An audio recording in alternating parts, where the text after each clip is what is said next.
안녕하세요. 김형석입니다. 제가 올해로 100세를 훌쩍 넘겼으니 아마 이 글을 듣고 계신 여러분께는 동네 흔한 할아버지나 오래전 은퇴한 노교수의 이야기처럼 들릴지도 모르겠습니다. 하지만 제가 살아온 이 긴 세월 동안 수많은 이들의 삶과 죽음을 지켜보며 깨달은 한 가지 분명한 사실이 있습니다. 그것은 우리가 인생의 황혼기에 접어들수록 집의 크기가 아니라 그 공간을 채우고 있는 온기가 사람을 살리기도 하고 죽이기도 한다는 점입니다. 여러분, 혹시 지금 너무 넓은 집에 혼자 계시진 않습니까?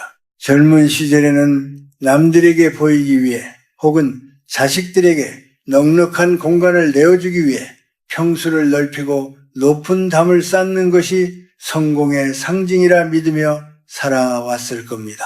하지만 나이가 들어 70이 넘고 80이 되면 그토록 자랑스러웠던 넓은 거실과 빈 방들이 어느 순간 나를 짓누르는 거대한 감옥처럼 느껴지기 시작합니다.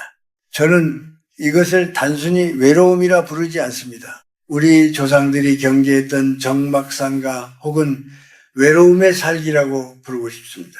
사람이 나이가 들면 몸 안의 기운이 자연스럽게 줄어듭니다. 이것은 부끄러운 일이 아니라 자연의 섭리입니다. 그런데 집이 너무 넓으면 그 빈 공간을 채우기 위해 거주하는 사람의 에너지를 끊임없이 빨아들입니다. 활기가 넘치는 젊은이들은 그 공간을 소리와 움직임으로 채울 수 있지만 노인의 미약한 숨소리만으로는 수십 평의 빈 공간을 감당해낼 수가 없습니다. 밤이 되어 불을 끄고 누웠을 때 저 멀리 건너방에서 들려오는 정적의 무게를 느껴보신 적이 있습니까? 그 적막함은 사람의 정신을 야금야금 갉아먹고 결국에는 육신의 병으로 이어지게 마련입니다. 제가 아는 한 친구는 평생을 일구어 강남에 아주 큰 저택을 지었습니다. 자식들이 다 떠나고 아내마저 사별한 뒤에도 그는 그 집을 지키는 것이 자신의 자존심이라 생각했습니다. 하지만 그 큰 집에서 혼자 잠을 자고 혼자 밥을 먹던 친구는 결국 아무도 모르는 사이에 거실 한 구석에서 쓰러졌고 며칠이 지나서야 발견되었습니다. 그 넓은 집의 벽들은 친구의 신음 소리를 밖으로 전달해 주지 못했습니다. 공간이 넓으면 넓을수록 사람과 사람 사이의 거리는 멀어지고 위급한 순간에 닿아야 할 손길은 더욱 닿기 어려워집니다. 이른 이후의 삶은 채우는 삶이 아니라 비우는 삶이어야 합니다. 근데 우리는 거꾸로 합니다. 몸은 쇠약해지는데 집은 여전히 비대하게 유지하려 하죠. 이것이 바로 고통의 시작입니다. 집이라는 것은 온기가 돌아야 생명력이 생깁니다. 사람이 머물지 않는 방에는 먼지가 쌓이고 그 먼지는 곧 음습한 기운이 되어 주인의 마음을 어둡게 만듭니다. 여러분이 지금 50대나 60대라면 미리 준비하십시오. 내가 감당할 수 없는 크기의 공간은 나중에 나의 숨통을 조이는 밧줄이 될 수 있다는 사실을 말입니다. 흔히들 노후 대책이라고 하면 통장의 잔고만을 떠올립니다. 하지만 진정한 노후 대책은 내가 가장 편안하게 숨 쉴 수 있는 적당한 크기의 안식처를 찾는 것입니다. 너무 넓어서 청소하기 벅차고 불을 켜도 어두컴컴한 구석이 남는 그런 집은 70살의 당신에게는 어울리지 않습니다. 오히려 손을 뻗으면 닿을 듯한 벽이 있고 주방에 달그락거리는 소리가 침실까지 따뜻하게 전해지는 그런 아담한 공간이 당신의 수명을 연장해 줄 것입니다. 공간은 곧 에너지입니다. 나이가 들어 기력이 쇠한 노인이 너무 큰 에너지를 가진 공간에 머물면 그 공간의 무게에 짓눌려 마음의 병이 생기기 쉽습니다.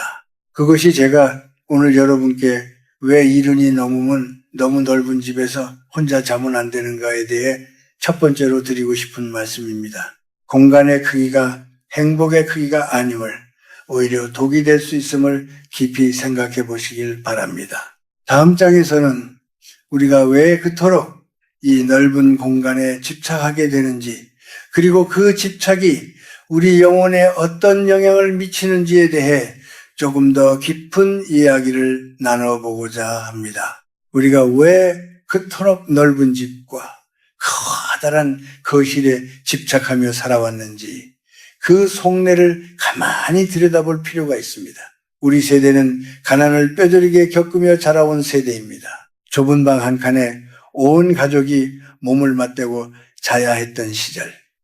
우리에게 넓은 집은 곧 성공이었고 인격의 크기였으며 자식들에게 줄 수 있는 최고의 선물이라 믿었습니다. 그래서 나이가 들어서도 그 넓은 집을 처분하지 못하는 것은 단순히 부동산을 소유하는 차원을 넘어 자신이 일구어온 삶의 궤적을 잃고 싶지 않은 마지막 자존심일지도 모릅니다. 하지만 여러분, 자연의 이치를 보십시오.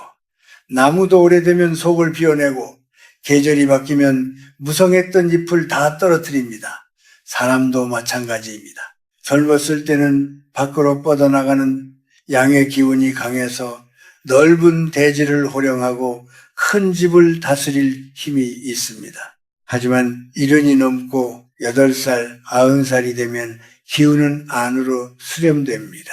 이것을 동양 철학에서는 비의 쇠퇴가 아니라 본연으로의 회귀라고 부릅니다. 기운이 안으로 모여야 하는데 공간이 밖으로 너무 넓게 퍼져 있으면 우리 몸의 전기가 흩어지게 됩니다. 특히 밤은 음의 기운이 지배하는 시간입니다. 70이 넘은 노인이 홀로 넓은 집에서 잠을 청할 때 그 빈 공간들은 주인의 미약한 생체 에너지를 끊임없이 끌어당깁니다. 잠이라는 것은 생명력을 회복하는 시간이어야 하는데 도리어 공간의 기운을 빼앗기는 시간이 되어버리는 것입니다. 아침에 자고 일어났을 때 몸이 천근만근 무겁고 마음이 까닭없이 허전하다면 그것은 집이 너무 넓어서 여러분의 기운을 빨아들이고 있다는 신호일 수 있습니다. 또한 풍수지리적으로나 심리적으로나 집에는 사람이 머무는 인기가 있어야 합니다. 사람이 살지 않는 방, 문이 닫혀있는 빈 방들이 많아지면 그곳에는 정체된 공기가 쌓입니다. 흐르지 않는 물이 썩듯 쓰지 않는 공간에는 음습한 기운이 고입니다. 이것이 바로 제가 말씀드린 희우관기, 즉 사람을 해치는 고독의 기운입니다. 혼자 사는 노인이 넓은 집에서 생활하며 매일 쓰는 공간은 침대 주변과 식탁, 화장실 정도뿐인데 나머지 수십 평의 공간은 죽은 공간으로 남게 됩니다. 죽은 공간이 살아있는 사람을 둘러싸고 있으면 그 사람의 생명력 또한 서서히 사그라들 수밖에 없습니다. 현대의학에서는 이것을 심리적 위축과 고립감으로 설명하기도 합니다. 집이 너무 넓으면 청소와 관리가 힘들어지고 그러다 보면 집안 구석구석에 먼지가 쌓이고 정리가 안 되기 시작합니다. 자신의 통제권에서 벗어난 공간이 늘어날수록 노인은 무력감을 느낍니다. 내가 이제 내 집 하나도 제대로 건사하지 못하는구나 하는 생각이 드는 순간 노화는 급격히 진행됩니다. 반대로 아담하고 정갈한 공간은 주인에게 안도감을 줍니다.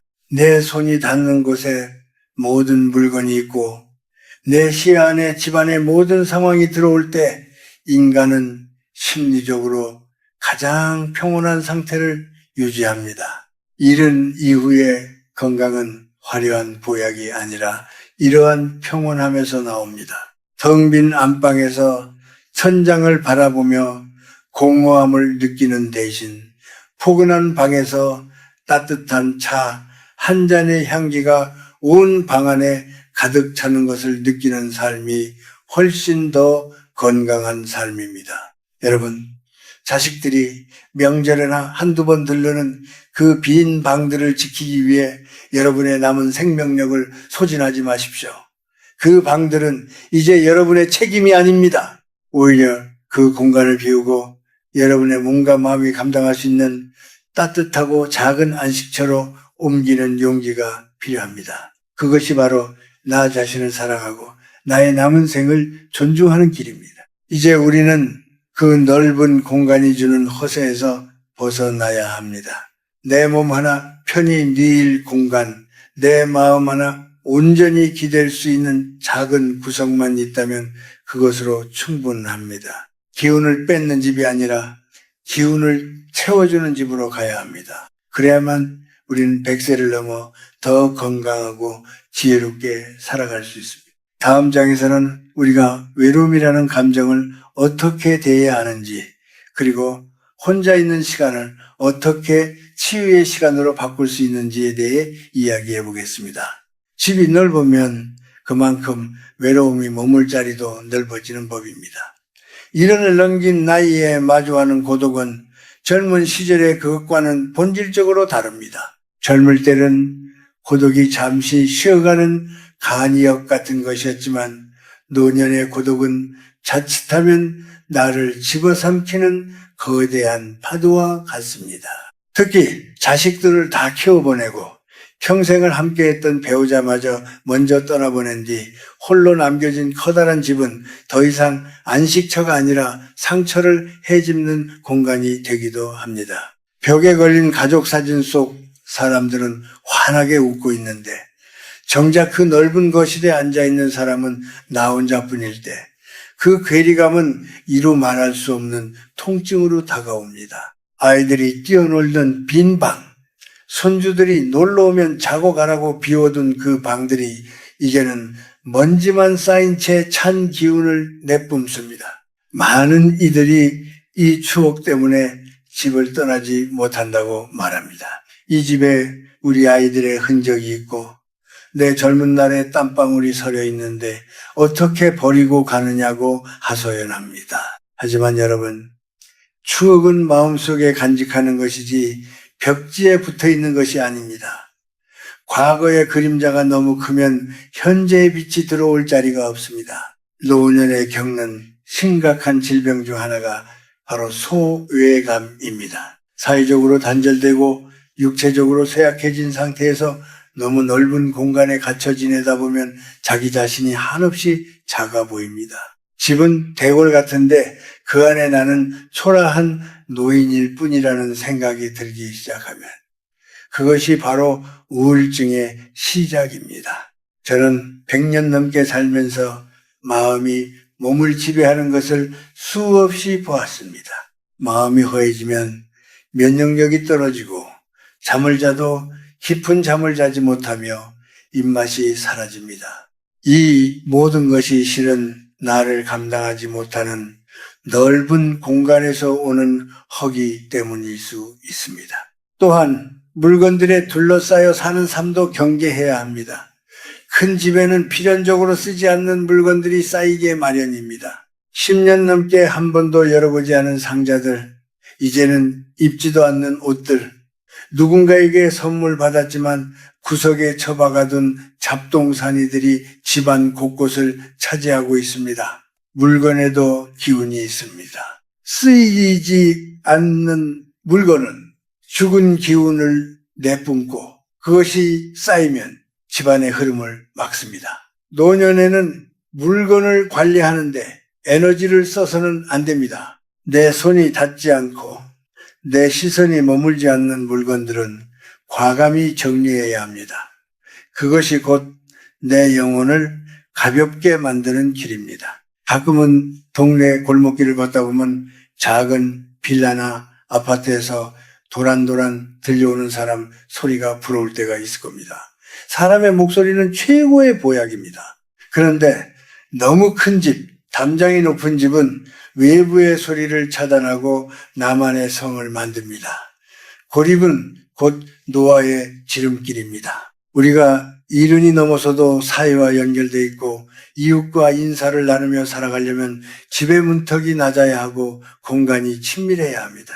제가 아는 한 지인은 평생 모은 재산으로 산 큰 집을 팔고 작은 아파트로 옮긴 뒤에야 비로소 잠을 편히 자게 되었다고 고백하더군요. 처음에는 집이 좁아져서 답답할 줄 알았는데 오히려 화장실 가기도 편하고 집안일도 줄어들어 마음이 그렇게 가벼울 수가 없다는 겁니다. 무엇보다 밤에 잘 때 집안 전체가 내 품 안에 들어와 있는 것 같은 포근함을 느낀다고 했습니다.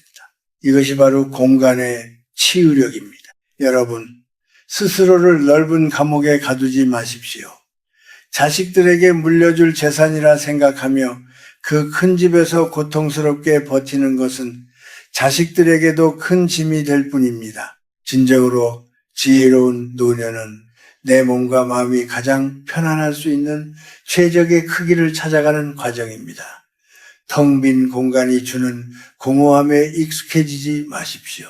대신 따스한 햇살이 방 안 구석구석까지 닿는 아담한 방에서 나 자신과 화해하고 이웃과 소통하는 삶을 선택하시길 바랍니다. 이제 우리는 어떻게 하면 이 무거운 짐을 내려놓고 남은 생을 가볍고 평온하게 채워갈 수 있을지 구체적인 실천 방법에 대해 이야기해 볼 차례입니다. 이제 우리는 어떻게 이 무거운 공간의 짐을 내려놓고 남은 생을 가볍고 평온하게 채워갈 수 있을지 그 구체적인 실천에 대해 이야기해 보려 합니다. 이른 이후의 삶을 아름답게 마무리하는 비결은 무엇을 더 가지느냐가 아니라 무엇을 얼마나 지혜롭게 버리느냐에 달려 있습니다.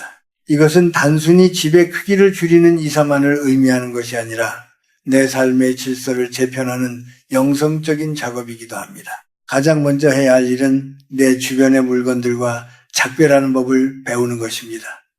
큰 집을 유지하게 만드는 주범은 대개 언젠가 쓰겠지 하며 쌓아둔 물건들입니다. 자식들이 어릴 때 쓰던 물건, 수십 년 전의 서류들, 그리고 이제는 나에게 어울리지 않는 화려한 옷가지들까지 이런 것들은 더 이상 추억이 아니라 여러분의 생명력을 갉아먹는 짐일 뿐입니다. 하루에 딱 3가지만 버리겠다고 마음 먹어보십시오. 내 시야에서 불필요한 것들이 사라질 때 비로소 내 마음의 빈터에 평화가 찾아옵니다. 공간이 단순해지면 정신도 맑아지고 집안을 관리하는 데 들어가는 육체적 고통도 현저히 줄어듭니다. 또한 집안에서 고립된 공간을 없애야 합니다. 만약 큰 집을 당장 떠날 수 없는 형편이라면 쓰지 않는 방들의 문을 모두 열어두거나 아예 그 방들의 가구를 비워버리십시오. 닫힌 문은 길을 막고 음습한 기운을 만듭니다.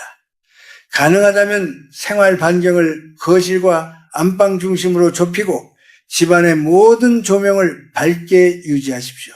어두운 구석은 노년의 마음을 쉽게 침잠하게 만듭니다.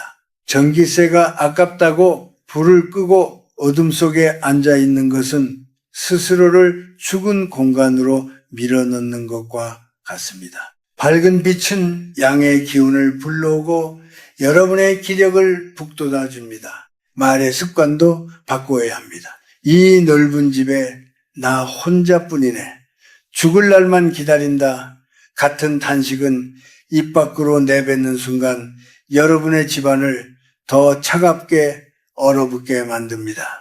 대신 집안 곳곳을 다니며 오늘도 잘 있었니? 참 고맙다 라고 집에게 말을 건네보십시오. 공간의 긍정적인 파동을 채우는 것입니다. 혼자 잠드는 밤이 무섭다면 라디오를 작게 켜두어 사람의 목소리가 끊이지 않게 하는 것도 좋은 방법입니다. 소리는 공기를 진동시키고 그 진동이 텅 빈 공간의 냉기를 완화해 줍니다. 진정으로 평안한 노후를 위해서는 문턱 낮은 삶을 지향해야 합니다.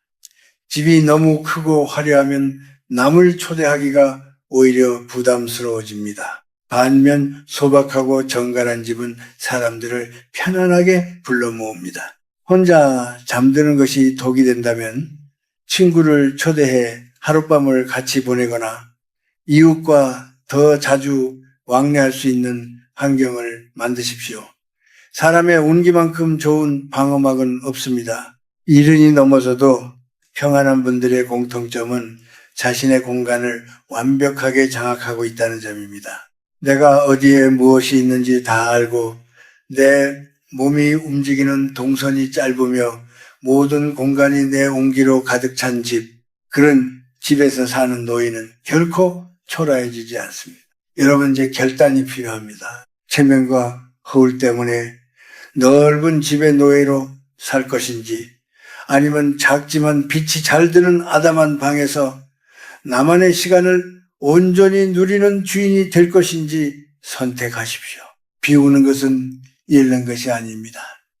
더 본질적인 나를 만나기 위해 불필요한 껍데기를 벗어던지는 축복의 과정입니다. 마지막 장에서는 우리가 이 모든 과정을 거쳐 도달해야 할 최종적인 삶의 자세, 즉 진정한 자유와 안식에 대해 정리하며 이야기를 마무리하고자 합니다. 이제 우리는 이 긴 이야기의 끝에서 진정으로 우리가 도달해야 할 삶의 마지막 자세에 대해 정리해 보려 합니다. 제가 100년이 넘는 세월을 살아보니 인생이라는 것은 결국 큰 가방을 하나씩 비워가며 가벼운 몸으로 본래의 자리로 돌아가는 여정이더군요. 젊었을 때는 세상을 다 담을 수 있을 것 같은 큰 가방이 필요했지만 저녁 노을이 지는 황혼 무렵에는 내 손에 든 작은 찻잔 하나, 내 몸을 감싸는 따뜻한 담요 한 장이면 충분하다는 것을 알게 됩니다. 많은 이들이 나이가 들어 집을 줄이거나 물건을 버리는 것을 마치 인생의 패배나 몰락처럼 여깁니다. 하지만 그것은 커다란 착각입니다. 오히려 그것은 비본질적인 것들로부터 자유로워지는 고귀한 선택입니다. 내 몸에 맞지 않는 큰 옷을 입고 있으면 걸음걸이가 불편하듯 내 기운을 넘어서는 큰 집은 우리의 영혼을 불편하게 만듭니다. 이른이 넘은 여러분에게 필요한 것은 남에게 보여주기 위한 화려한 무대가 아니라 나 자신의 숨소리에 귀를 기울일 수 있는 고요하고 아담한 성소입니다. 제가 늘 강조하는 것이 있습니다. 사람은 죽을 때까지 성장해야 하고 그 성장은 비움을 통해 완성된다는 사실입니다. 마음을 비우기 위해서는 먼저 내가 머무는 공간부터 비워야 합니다. 텅 빈 방들을 하나둘 정리하며 여러분은 깨닫게 될 것입니다. 내가 그토록 집착했던 것들이 사실은 내 행복과 아무런 상관이 없었다는 것을 말이죠. 오히려 그 공간을 비워낸 자리에 이웃에 대한 관심이 들어오고 자식들에 대한 서운함 대신 감사함이 차오르며 죽음에 대한 공포 대신 삶에 대한 평온한 긍정이 깃들게 됩니다. 여러분, 혼자 잠드는 밤이 적막하게 느껴진다면 그것은 공간이 넓어서가 아니라 마음의 공간이 너무 커져 있기 때문일지도 모릅니다. 작은 방에서 정갈하게 하루를 마무리하고 아침에 눈을 떴을 때 내 손이 닿는 모든 곳에 온기가 남아있는 삶을 사십시오. 집은 나를 보호하는 껍질이어야지 나를 가두는 벽이 돼서는 안 됩니다. 이런 이후의 삶은 대단한 업적을 남기는 시기가 아닙니다. 오늘 하루 내가 얼마나 평온했는지, 내 곁에 있는 사람에게 얼마나 따뜻한 말을 건넸는지, 그리고 내가 머무는 공간이 얼마나 맑고 깨끗한지가 가장 중요합니다. 넓은 거실에 소파에 홀로 앉아 과거를 후회하며 시간을 보내기보다 작은 창가에 앉아 지나가는 사람들을 구경하고 계절의 변화를 느끼는 것이 100배는 더 가치 있는 삶입니다. 이제 마지막으로 당부드리고 싶습니다. 여러분의 남은 생을 그 무거운 콘크리트 덩어리를 지키는데 다 쓰지 마십시오.